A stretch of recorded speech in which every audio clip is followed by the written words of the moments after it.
The Smart Fridge Saga. One fine Sunday morning, Tom, a proud new owner of a smart fridge, decided to impress his friends during brunch. The fridge had a screen, voice assistant, and claimed to learn your eating habits. So Tom shouted, "Fridge, what should I eat today?" The fridge replied, "Based on your recent habits, I recommend leftover pizza, a spoonful of peanut butter, and 3 gummy bears." Tom laughed, thinking it was just a joke. But when he opened the fridge, there they were, exactly as described, lined up like a Michelin-starred snack plate. His friends burst out laughing. One of them asked, "Is your fridge judging you?" Tom defended himself. "It's optimizing my caloric efficiency." Later that week, he tried to reset the fridge's judgmental algorithm by buying kale and quinoa. The fridge refused to recognize them as food. The final straw came when the fridge sent him a notification. "Congratulations! You've officially entered the bachelor mode diet." Tom unplugged it and went back to sticky notes. Moral of the story: never let a fridge outsmart your dignity.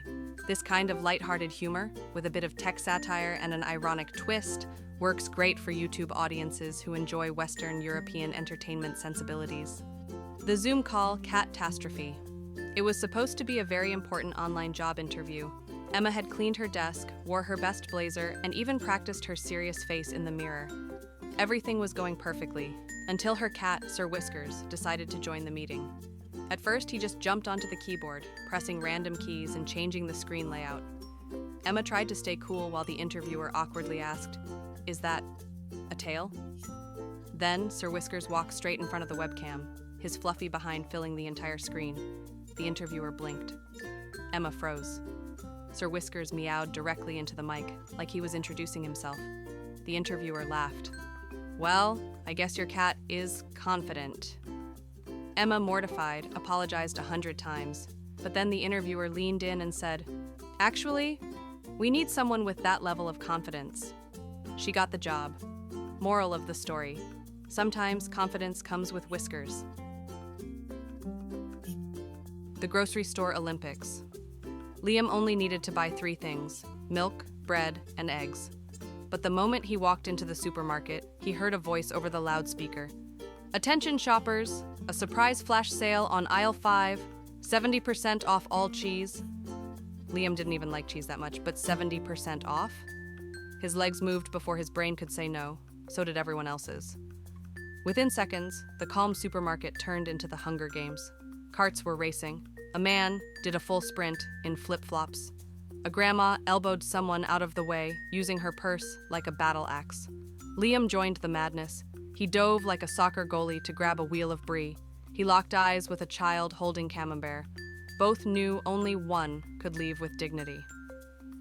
Eventually, Liam walked out with a bruised knee, a bag full of cheeses he couldn't pronounce, and no milk, bread, or eggs.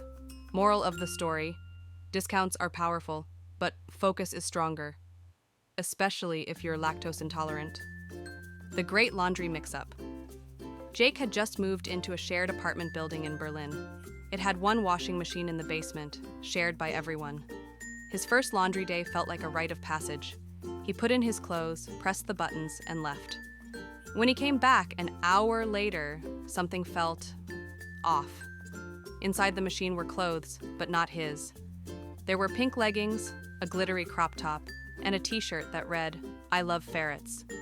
Jake froze. Did he put the wrong basket in?